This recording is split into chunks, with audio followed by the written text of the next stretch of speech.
Hey, and welcome back to my channel. If you read the title, then you know what we're doing. But if not, I'll tell you right now. We're gonna be painting this sketch that I did for schoolism. So let's get into it.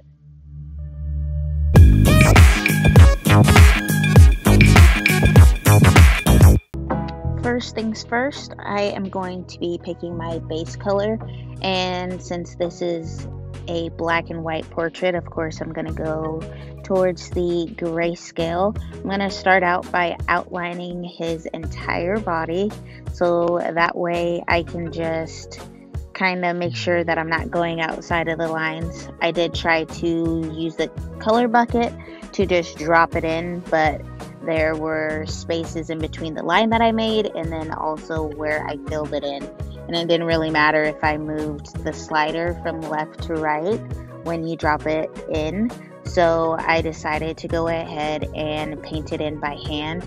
And it also worked out this way too, because it may not have been faster, but I was able to get the spaces that I may have missed if I were to use the tool bucket or the color drop.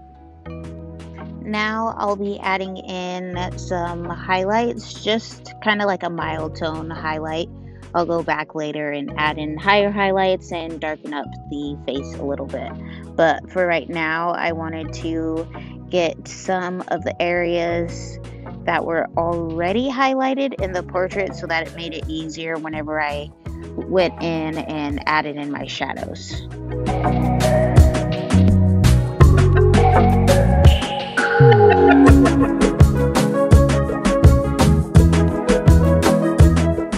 The highlights that I'm adding are very subtle because I already have highlights in my sketch layer, so the sketch layer is kind of adding on to what I'm putting on the painting layer.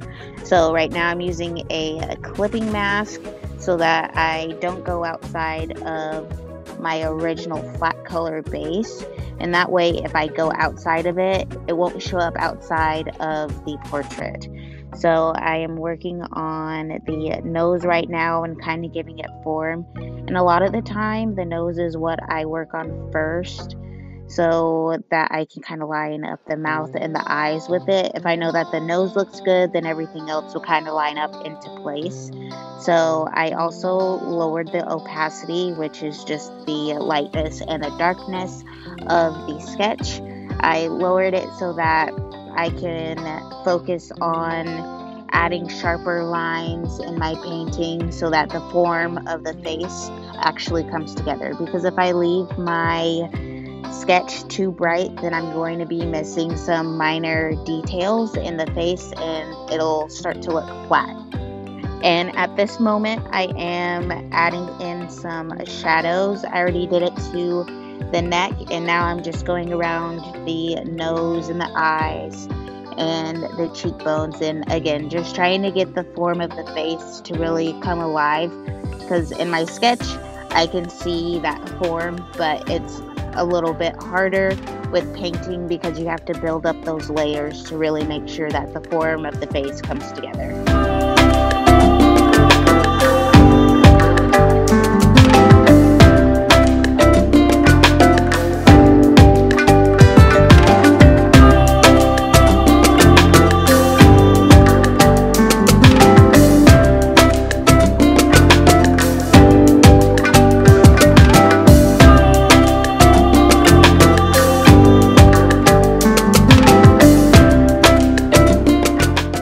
The ear needed a little help in the shading department, so I added some light shadows to the ear to bring some life to it.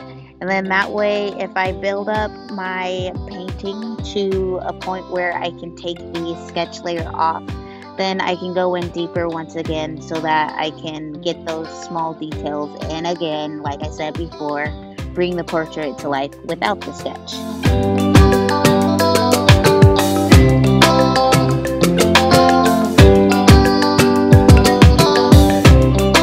So since I had been working on the face for a while and I feel like I needed to darken up his body, that's what I'm doing now.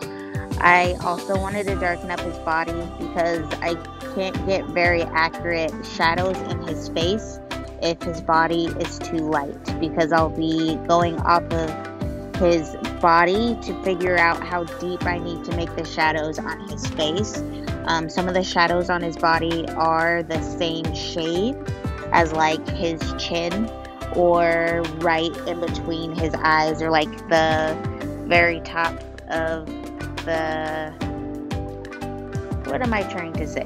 In between his eyes. So I need to make sure that those shades are the same so that everything works well together, because if my values are all over the place, that'll also affect the way of how his face looks and how the form is portrayed to the viewer.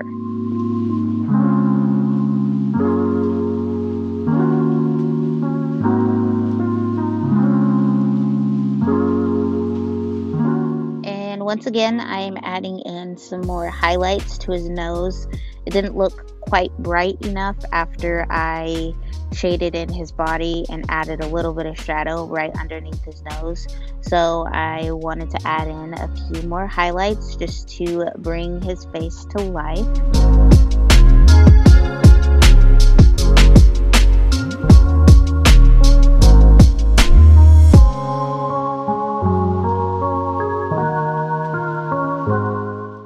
Now I am working on his eyebrows, and I did go pure black on these just because for me, when I was looking at the reference, it really looked pretty bright. And I also wanted to make sure that I got the eyebrows in because they almost blend in with the shadow in between his eyes. So I got that area as well. And after I got the shadow in between his eyes, I realized that I needed to darken up more shadows, of course, because the value was just off. So I was trying to correct those. And that's one of the things that I've come to like about doing portrait paintings, because that's something that I thought before was quite a bit of a process, but there's always a certain messy stage of every process. And I feel like once you learn to love that messy stage, your artwork becomes a lot better. At least for myself, I know that when I take it step by step and section by section and just kind of break a portrait into smaller sections, it makes the whole piece a lot easier. And if you notice, like I went from his eyes and then down to his chin, and then I went back down to his hands, because like his hands right now, I'm adding in a darker shadow because when I'm looking back and forth from my portrait to the reference, I notice these small details. And that's also another thing that I learned over time, is that you don't want to just be staring at your portrait for too long, because then you're going to forget what the actual reference looks like, and you'll end up going kind of like willy-nilly and doing whatever you feel looks right. And that's great too, but if you're trying to make your portrait look realistic, then you want to look at your portrait for a few seconds and then look at yours for a few seconds, or look at your reference for a few seconds, and then look at your portrait for a few seconds, and make sure that you're going back and forth until these minor details aren't as noticeable, or you are able to see them and fix them when you can. Because when your portrait is done, sometimes there's things that you just can't go back and fix. So like his body right now, I'm adding in darker shadows because when I darkened up the shadow around his hand and his neck, I noticed that his body was darker than the shadows that I had put down before. So like I said before, it's all just a big learning process, and knowing what you see and not thinking about what you see. Just know that what you're looking at is specific, and then try to replicate it onto your portrait painting or your sketch, whatever you're working on, and just going back and forth and really studying your subject and making sure that what you're trying to create is a vision that you had in your mind.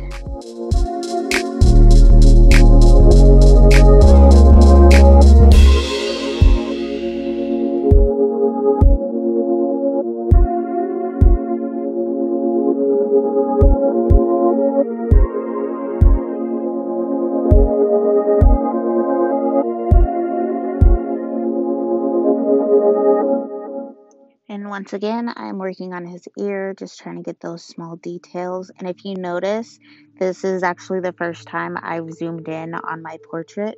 I zoomed in mainly because I wanted to get this shadow right behind the ear really, really crisp. And then I also needed to do the earring shadow as well. So I needed to get in a little bit closer than I was before.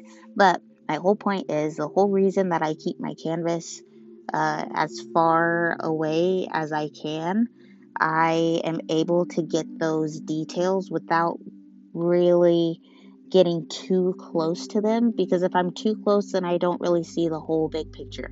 But this way, I can add in my shadows and my highlights, and I can make them this way. I can put in those details this way, and then when I feel like my portrait is finished, then I can zoom in and kind of crispen up those lines or make some of the lines a little bit softer than others. So I figured this tip out from Jason Sealer in my schoolism course that I was taking online, and he paints from far away, and for me it's helped quite a bit because I don't really have to focus on the small details so soon, because when I do that, my painting starts to look, ooh, you don't want to know. It doesn't look good. So I keep my painting far away from my face as much as possible without the portrait being too zoomed in. Right now I am working on his hair, and I'm using one of the hair brushes that's already installed in Procreate, and I'm just doing the brush strokes and the way that the hair is growing from the head, and I'm going in an upward motion. And then once I get towards the top, I start going in a downward motion. And this is the only brush that I use for the hair, and I'm using a black color right now just to get it all filled in. And then after this, I'm going to be using it's like a stubble brush that I think I got from Paintable. I forget his actual name, but online it's Paintable CC. He has a Instagram, and he also has a YouTube. But anyways, I'm using the stubble brush to get the side of his hair, the side of his hairline, because it is a little bit shorter than the brush that I was using before. And this way I can get the texture that I'm going for and not overdo it.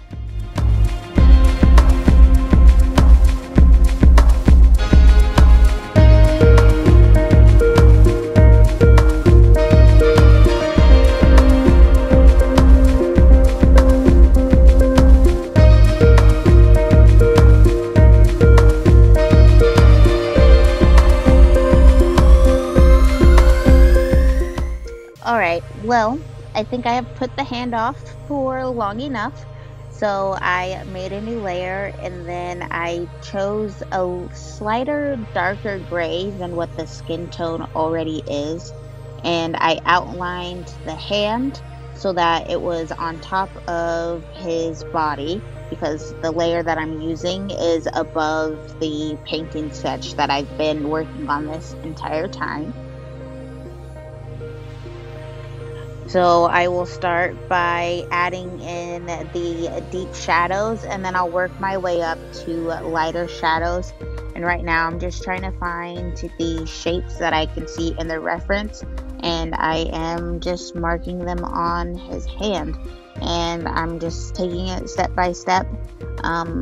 For some pieces of my portrait, I like to go with either the darkest color, because that way I can build it up to making it as light as possible, or like I did with the face, I'll start with the light highlights so that I can get the darker shadows in afterwards. It just kind of depends on what exactly I'm working on, but with the hand, I decided to do the deep shadows first because I felt like if I did the deep shadows, then I would be able to add the simple highlights on top, because most of his hand is dark, especially his right side, like his thumb. It's a very, very dark gray, and then half of his palm is also a dark gray. So I just, like I said before, I'm taking it section by section, but I wanted to do the dark color first so that I can just build up my colors to the lightest color.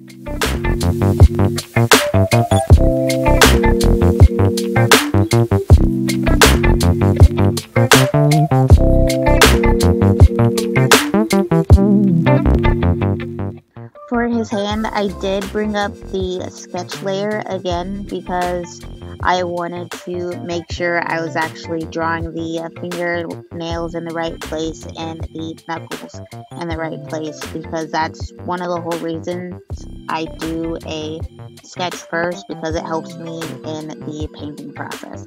So I will continue to build up his hand so that eventually I can take off the sketch layer and go back and look at some of the parts of his hand that I may have missed.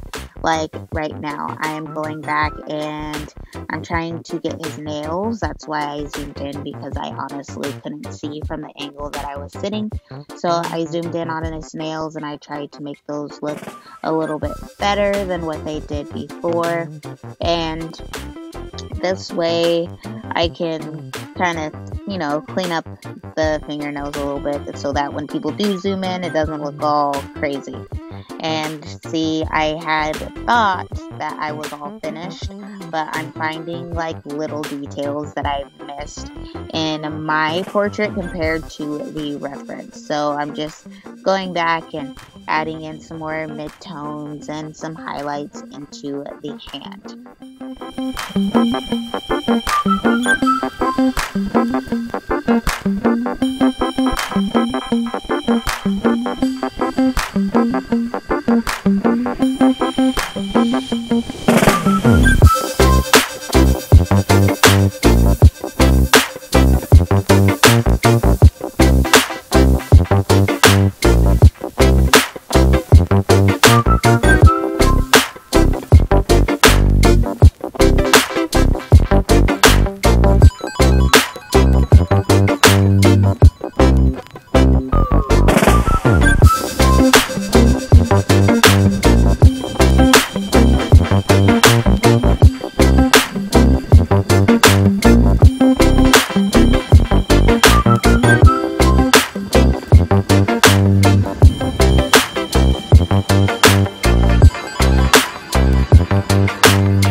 The only thing I need to do is add some highlights, and to do that I will be using the Make It Lighter brush by Art with Flow. She also has an Instagram and a YouTube channel. She does some great tutorials, and I'm using her brush because I see in my portrait that it can have a little bit more of a pop, and I really enjoy doing highlights in my portraits to kind of make it my own, and I'm hoping that it doesn't look like everybody else's artwork. So I add in some highlights for my own personal reasons, not because I necessarily need them, but for me it seems like it makes my piece look much better. So I use that brush.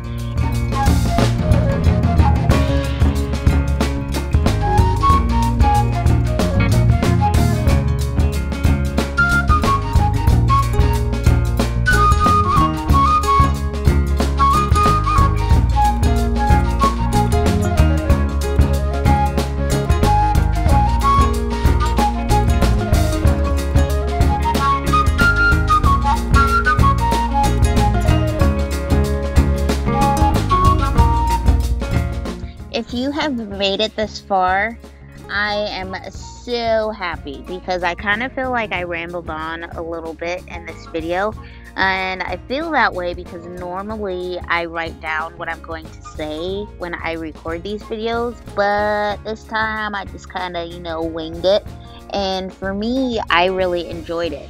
But if you think that I talk too much, then let me know down below in the comments so that I know for next time. And I'll try to keep it, a little bit more simple and not talking so much. But if you did like it, please let me know down below and definitely give me a thumbs up so that I can make more videos like these. And if you enjoyed this video, make sure that you subscribe, maybe check out some of my other videos, and maybe my Instagram too, because that's where you will see this finished portrait. And it's the same, Art with Mo. So thank you guys so much for watching this video, and I'll see you in the next one. Bye!